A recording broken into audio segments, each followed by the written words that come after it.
Well, thank you everybody for coming. It's an amazing turnout. Really appreciate you all coming here and taking the time this evening to have this in-conversation with us. Welcome to the show for people who've not been to it before. Some of you definitely have. And we've got a really amazing turnout from the group of artists from Project 6 who worked with us on this year-long project. I should introduce ourselves. I'm Christopher Jarratt, and this is Emily Taylor, and we were the two artists who work with 11 people from Project 6, that are an alcohol and drug recovery charity, and they're, over a year we made the banners and the flasks behind us, the pilgrim flasks and the medieval banners, as ways of ways of documenting people's journeys through recovery and moments of change within recovery or their changes to their substance use. We had a feast when we completed everything, and when we unpacked the kiln, we had a feast in the backyard here, and Huw Thomas, who is here with us today, was one of the speakers at the feast. We also had Otis Mensah, who's a poet. He did some spoken word at the event, and Miranda Plowden, also, who's a urban planner, also gave some lovely words to that day. And I'm going to let Huw introduce himself and who he is in a minute. But what we got from that day was really, we were talking about the journey of getting to the unveiling of the kiln, the unveiling of the banners, the celebration of that, and what it means to go on a journey. And Huw spoke a lot about that day, and about pilgrimage, about thin places, and journeying, and how they all link, and how that might link to recovery as well. So we thought we'd just dive into that a bit more today. Huw, I'm going to let you introduce yourself, because you know what you do much better than I do. Yeah, I got a vague idea. So I'm Huw Thomas. I actually work for the Church of England. My day job is looking after church schools. So if you see a school that says St Mary's or St Joseph's, that's sort of part of the job that I do for the Church of England. But the other thing I do is one of the priests at Christ Church, which is in Pitsmoor, which for those of you who don't know, I've already done the description once this evening. If you go towards over Ladies Bridge, you could go to Rotherham that way, or you could go under the Wicker Arches. If you go under the Wicker Arches, you are on the hillside called Pitsmoor, and our church is over the top there, just and I've really just tagged along for the meal, if I'm being honest. I feel such a sham sat here, because basically I would say come along and say a few things, and then we'll feed you. And it was just a lovely day. But also, it's been, I have to say for myself, it's been a fascinating insight into, I think when you take words like pilgrimage into a creative setting, where it just gets revisited and redefined, and there's something new about it.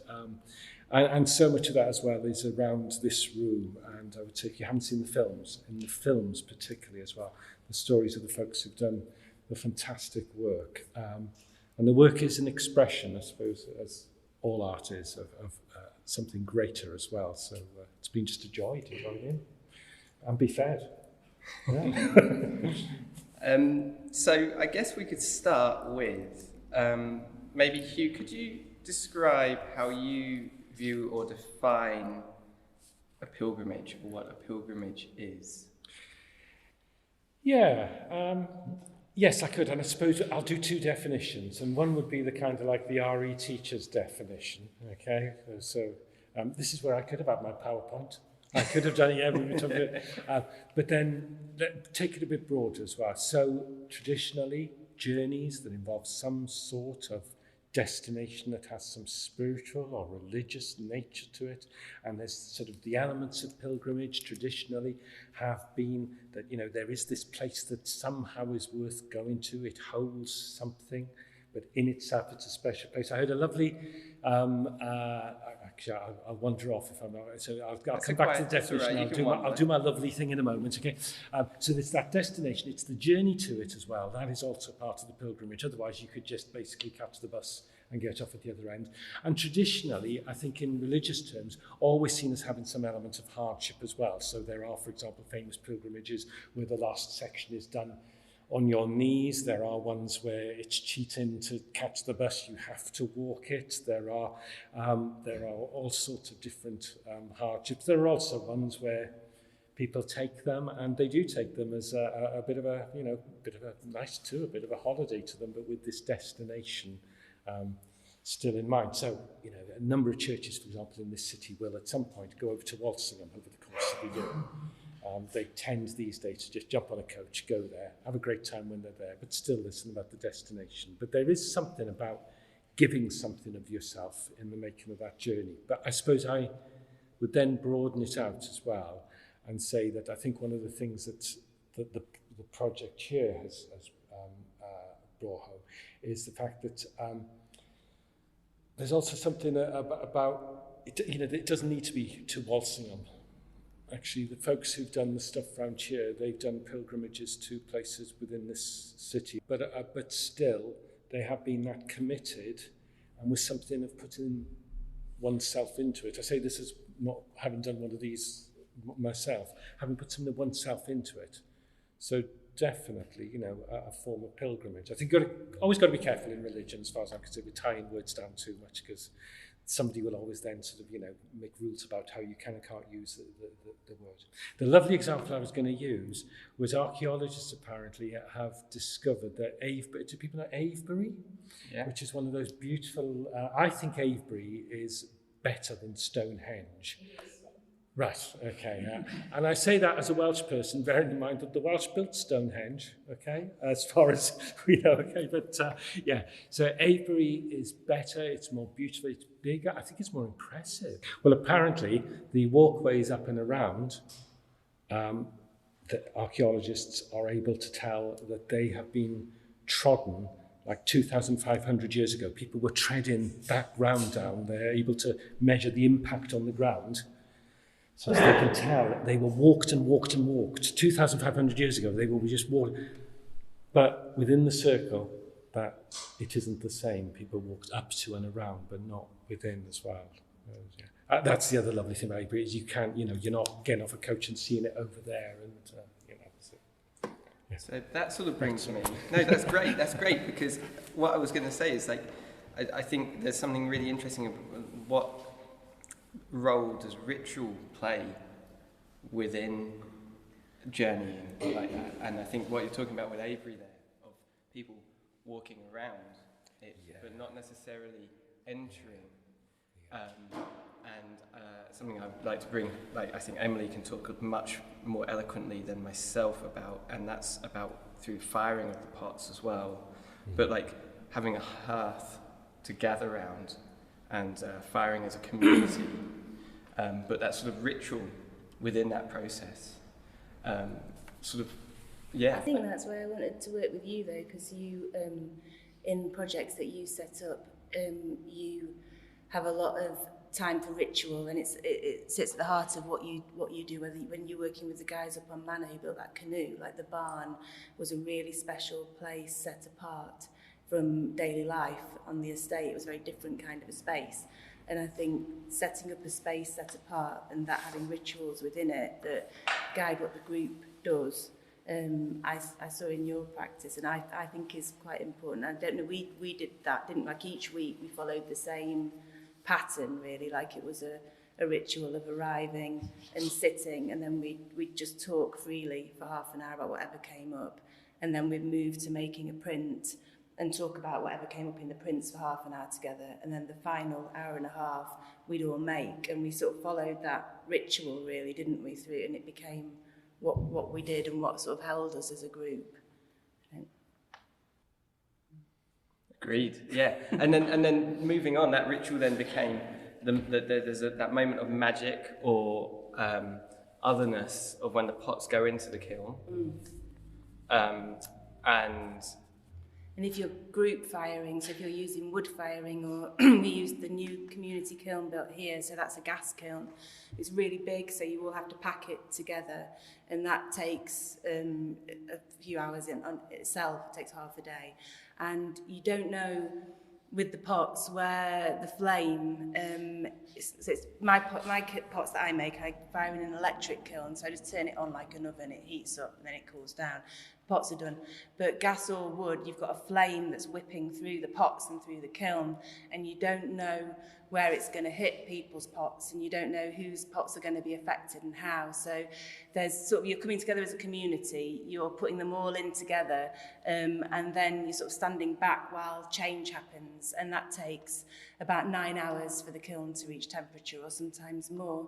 So you're sat around this kind of firebox of change, and then the pots come out, and when you're using Shino like this, they just come out and the orange changes where the fire has hit them, so you can't totally plan the change. And some of the things that come out might be things that at first you didn't want to happen or you don't like, but they can in time become the pots that you love the most, or the parts of your pot that you like the most. So there's a lot for me in that doing, when, you know, we're all going through change all the time, but when you sit around a kiln, you're really exposed to thinking, I think, metaphorically about change and what you can control and what you can't. Lovely. Huw, going back to ritual from your perspective, like the ritual from a Christian point of view, there's a lot of ritual, right, in the process of a pilgrimage, I would have thought. Yeah, particularly towards the end of pilgrimages, there's often something. So, I mean, if you take Jerusalem, a lot of people take a pilgrimage to Jerusalem, which is probably as far as pilgrimage locations, not in this country, that's probably the one I know best of all. And when you get into somewhere like the Church of the Holy Sepulchre, which is, it's the church that is said to have been built on the sites of the crucifixion and where the tomb was, and there's a thing that basically encases what the tomb was. But as you get in, there's a stone there called the Stone of Unction, because that's where Jesus' body was anointed after the crucifixion. People go in, they just bend down and they kiss the stone. You see people taking things in and placing them on the stone. I myself, I'm not going to sound like it's other people do this. All stuff that I've done myself, would do myself. And there is something about, and I think this is, again, it's come out in some of the things that was discussed during that meal and on the films and in the opening. It's about connecting. It's about connection. There's a huge element to all of this of connection and finding ways of making a connection. So actually, it does now. I mean, actually, I'm wearing a cross around my neck at the moment. You know, if I lost the average piece of wood, wouldn't be too troubled. This one has been on there and somehow keeps that connection. It's what we do is we find ways of keeping connections, don't we? It's what we do as human beings. It's why, certain ornaments on your nan's mantelpiece you were terrified of because she told you, where it had come from and there'd be hell to pay if you broke it and things like that. It's that human, very human connection thing. So yeah, I think that's that's really. I totally chime with that, and I think in my practice, it's really interesting hearing Emily talk about my practice and then being like, do I do that? But then I think both of us do this, and something which I think about a lot is how you can imbue objects with stories, and then that object becomes an artifact. Yes. So I have a fascination with heirlooms.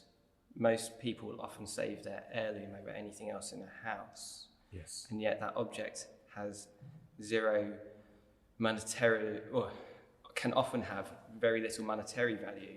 And in a very capitalist society where we instantly think about its value in monetary terms, how the heirloom has transcended that is fascinating, and can sort of trying to imbue objects and the artifacts we have in here, or objects then becoming artifacts because they have stories within them, and you can feel that, you can feel the presence of that story, and to share that is a fascinating thing to me, and that comes through, for me, that sort of creating or attempting to create contemporary folklore and stories that can live within those objects and hopefully speak to other people. And it doesn't have to be the same story that the person put in necessarily, that the viewer gets out or the person interacting with that object, but it's knowing that there's more within that object.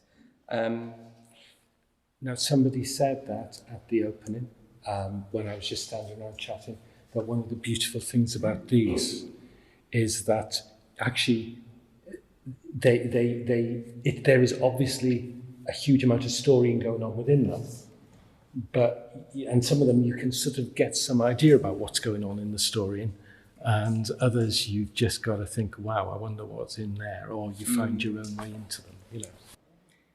You told me, Huw, about you went to Jerusalem, and I think you said you wanted to go, I think it was from Jerusalem, to visit a town that one of your favourite Bible stories is set in, and you sort of envisaged a beautiful pilgrimage to this place that's been really dear to you for a really long time. And then when you actually set out today to make that pilgrimage there, you were walking up basically the hard shoulder of the M1, but to get to this place. And it made me think of two things. It made me think of when I used to work at Turning Point for years, there was a guy who I really admired who was a counsellor there, had been there a lot longer than me. And on the front of his diary, he had a diary every year, and he just used to write on the front, take the long road and walk it. And every year when he got a new diary, that's what he wrote on the front. So yeah, it made me think about that, and it made me think about recovery and ideas that I've heard people talk about, and people with lived experience might want to share what they think about this, but about the idea maybe at the beginning that recovery is a place over there, and I'm going to have a linear path to get there, and it's going to be Eden, and it's going to be fab, and how that can play out, and how that can play out for all of us in our lives when we want to make a change and we want to get there, but actually now we're there and it's still wobbly. So all those things were kind of in my mind, and about the journey we went on in these drawings, some weeks being moments of joy and some weeks being really hard times, and it keeping changing. And that's a huge feature of pilgrimage, actually, that you know, I mean, anybody wanting to do a pilgrimage, you know, to say St Cuthbert's Way, north of here, is quicker by bus, it's quicker by train. The point is that you're creating something in doing the journey as well as the destination. It's the two things together as well. The other thing as well, just picking up on the togetherness as well.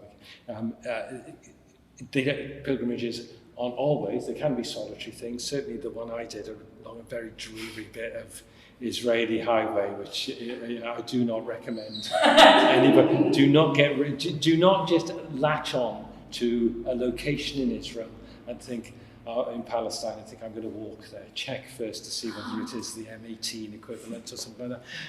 But that was solitary, but often done in groups, often collectively. I mean, you know, the famous Chaucer stories and all that, you know, the whole point is they're a band of pilgrims sharing together, and there's something about that community as well. Again, the connection that comes through that sense of connection one to another. Mm. Can I add something? So I was listening to what Rachel was saying. It also got me thinking about, I don't know if it's the word suffrage, but I think it's perhaps more indicative, I think, maybe to me, and maybe Ben might be able to relate to it as well. Like it felt like I think sufferance is a word, I've made that up, because I'm somebody who stimulus is so important, and I have a low boredom threshold, so it was that whole of the sewing of it felt like a task, and I moaned about it, and there's an element of like, I'm going to say like it's almost like an immaturity or something, and a sort of lack of maturity, and it's something I had to go through and come out the other end that, you know, this is not exciting, this is not even interesting to you, but there was a point to it, and you must endure it and you must do it. And obviously I'm so pleased that I did, and there's no shortcuts. That's the other thing I tend to like. I always look for shortcuts because I want to go the quickest way, and it's like there is no shortcut, there is no machinist that you have to do this by hand and you will do it. And I did, and it wasn't even that much to sew, but it felt like an ordeal. and I had it in my head. I had some money saved up and I wanted to go. I went to Austria and I wanted to be on the highest mountain and I wanted to be as far away from people and I wanted the most beautiful view. And I got to Austria and I got on a ski lift and I went up as high as I could, and then I started getting to the top of the mountain, and you know, at the top where they've got the big cross. And I was so excited about being as far away from everybody as I could be, to just be in the beauty on my own. And I got there and there was this German man taking selfies. And I was like, I was so annoyed, I was so cross that this man had imposed on my, you know, what I wanted, which was complete solitude. Anyway, so we ended up talking, so we chatted and we started, you know, he was so funny, you know, and he was like, do you want me to take a picture of you? And he's got these pictures of me jumping and falling in the snow and face planting and just laughing. And then he just went, well, bye. And he went, and I just thought, come all this way up, because I thought I wanted to be away from everybody and I wanted to be in this beautiful place on my own. And actually, I just needed to talk to somebody. You know, I just needed to have a connection and have to laugh and just lighten up. And yeah, it was like, it's kind of that thing, it's that you can put all the pieces in like you do with the clay, but you're never going to get what you want. But actually, the things that go wrong are sometimes what you actually needed. So yeah, it just makes me think it's a bit like recovery. You think you know what you want, and actually you rarely get it, but what you get is probably what you need, you know? Yeah. Maybe we could touch on Huw, because I thought it was really fascinating at the feast. You talked about thin places.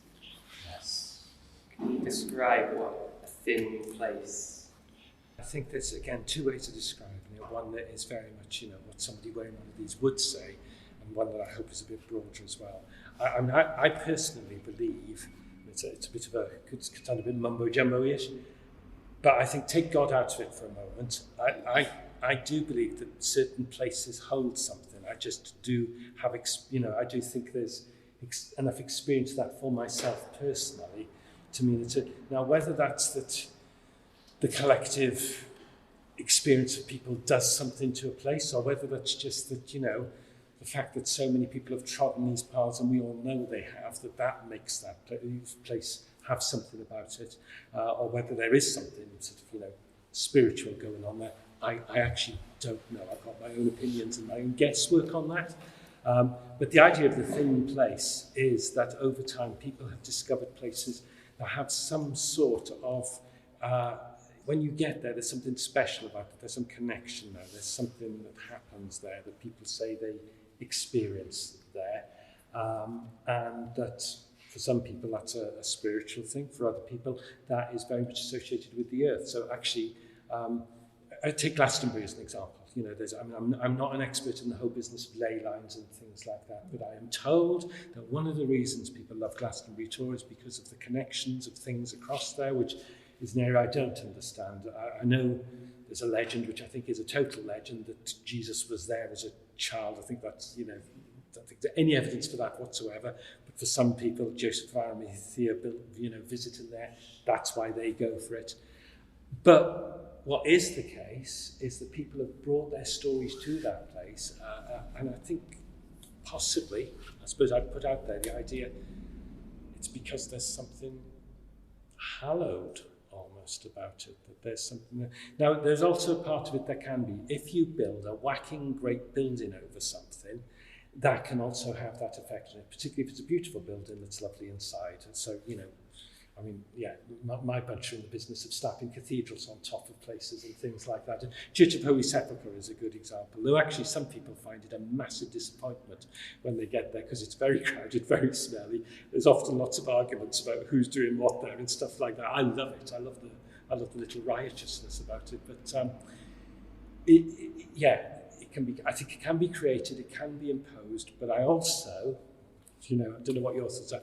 I think some places they hold something. They just have something. There is just something about them. And again, that could be a human response to how they are naturally, but also could be something about, you know, something that goes on there. But I think it makes me think of some of the weeks particularly when we did the drawings, and we'd all just do a really fast monoprint. And at the beginning of the sessions when we met, it's a bit of a dreaded bit. I think it was quite hard getting into the swing of that part of things. But then by the end, it was like, when are we doing the drawing? We want to get to the drawing tables, and we'd make the drawings, put them all up, stand back. And some weeks, there'd be real symmetry in that somebody would have drawn two faces one way, somebody would have drawn two faces in a different way, or there'd be trees running through things, or light in different ways. And some weeks talking in that part particularly, I think it felt very heavy, but sometimes in a needed way, in quite a good way, and definitely something beyond us as individuals, that there was something there, and then that was quite a big feeling. It was quite good to go into the making and just go into something repetitive and building, to just kind of hold that, but not move away from it, but be able to sit with it, really. And I think craft process can be good for holding space in that way. You can sit together and make and just sit with things. But like you had the experience of, it's not all, and we all had it at different points along the way. I think craft materials like clay or wood, there's a point where you have to listen to them and you can't push them. So if you bend wood too much, it's going to snap, or if you try and speed clay up, it's going to crack. And it slows you down, and you have to work at the speed that craft wants you to work at, which is quite unusual in society today. So it almost, there's some of that take the long road and walk it, I think, about using heritage craft processes, about using those materials. There's something in that, like the law that goes through all of these things of LORE law, like folklore, of releasing yourself, whether it's in that space that you can't quantify what that energy is, or that thin place is, a material that you have to release yourself to, you cannot control entirely to your will, is a way of being at peace with those elements and being present in that space, and then that imbues, that law then is a way of understanding space, an object, an experience that you can't quantify in the material itself, or in the building itself, or in the space itself, like the tool. Yeah, I think you've used the word imbue quite a few times, and I think it's very interesting in relation to that limits that are imposed by the materials and things like that. Going back to rituals, one of the things that rituals do is they make it harder to do things. You know, we don't just pop into a church on a Sunday, say, there's some wine, there's some bread, help yourself and all that. There's a whole, depending on where you come from, and say there's a whole lot of what you'd either see as rigmarole or precious sacramental stuff going on that makes something happen on this table in front of us. And again, depending on where you come from, you either then believe that this is now something quite spiritual, this thing has changed, or you believe that you've imbued it with something that holds a story that's precious to you. But again, there's, I suppose there's something sacramental in the limit thing, that you know, you're restricted by what you're working with and what you're using, though it's a lot quicker than firing a pot or sewing up a background. I think it's interesting thinking like what you're saying, rituals make it harder. Yeah. In some ways. They require discipline, don't they? They require dedication and discipline from everybody, and everyone has to invest, don't they? You know, I was on my own train of thought thinking about how many places we have now in society, and there's an essay that I always come back to, and people might have heard me talk about it before, but by Joy Shavrin, when she talks about the frame within the frame, and how in society human beings like to come together to outpour energy together, or it's a really important part of being human as a community, to outpour energy, and into either a scapegoat or a talisman, and that places she talks about doing that are the church, the theatre, the art gallery, and then within them there's the framed object of the altar or the stage or the artwork. And so the people come together in one framed space where you behave in a certain way, and through that object they can outpour energy collectively. And I've always been interested in kilns or hearths or ovens in the urban context as being places, warm places that could happen, and does happen when people get together to wood fire, or as we did, to fire out the back of the building. But yeah, those frame space, the frame within the frame, and do we have enough of those places in the city? It's a really good point. And I think both myself and Emily, what we really try to do with this exhibition here is to make a frame space for this work, for the work to talk, for the objects to hold that, the stories, which all 11 artists put into these pieces. And now we're going to sit in a circle in the middle of it. It's pretty cool. Yeah. During the actual project and while we were working on things, and that in addiction, in active addiction,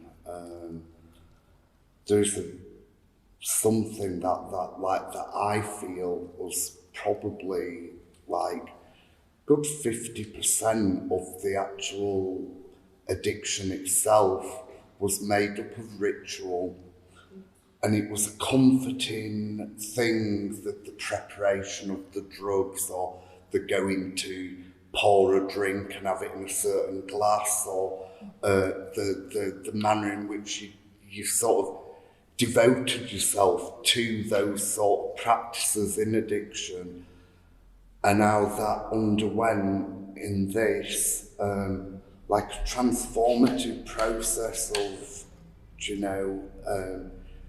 connecting, coming together, making, for me, and I can only speak to myself, a ritual of like the drawings of making sense of things in a different way than than what I would in my own mind, like that sort of like sprung up for me, and it's like a redemptive process almost, is that I felt, and it wasn't lost on me, the fact that like I was getting well from enduring mental illness, and that doing this enabled me to work towards that. So it was like a real, like an absolute a transformation, for want of better words, yeah. I want to say that.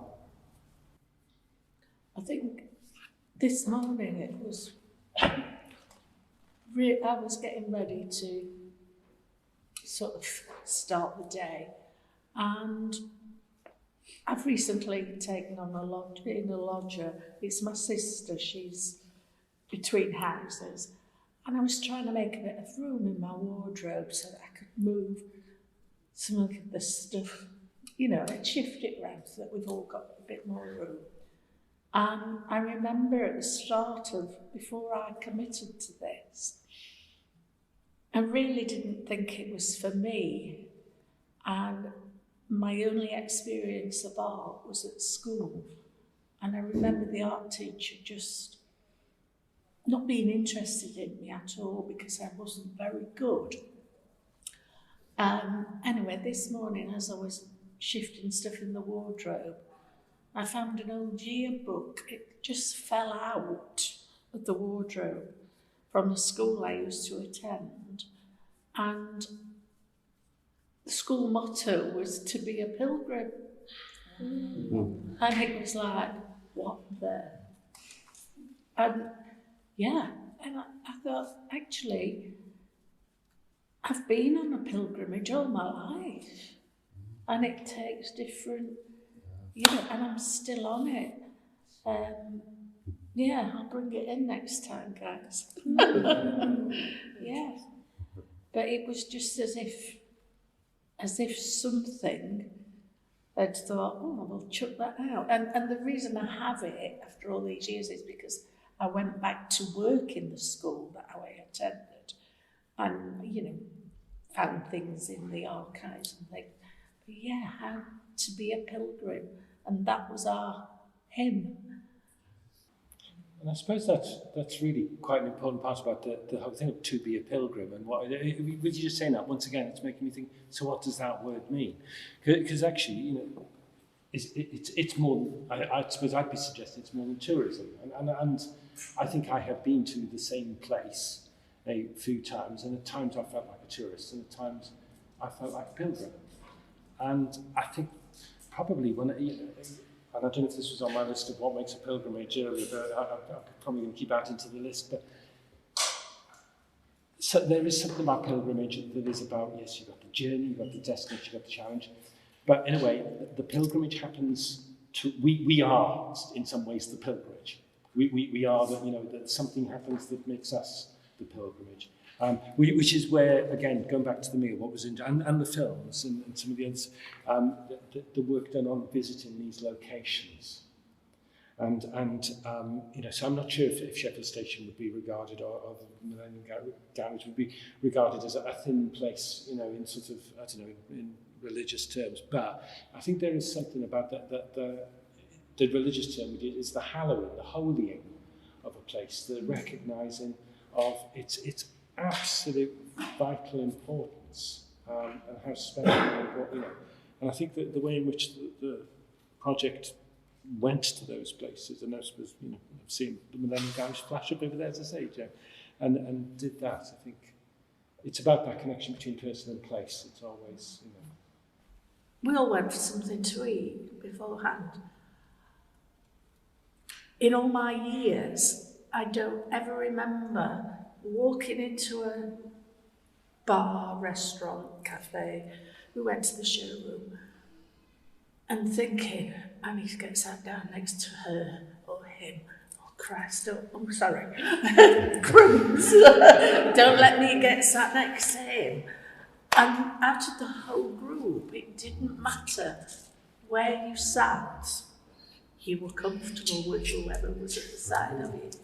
And I don't, you know, we've all been to places where you've said, oh, make sure you save a seat for me. There was none of that.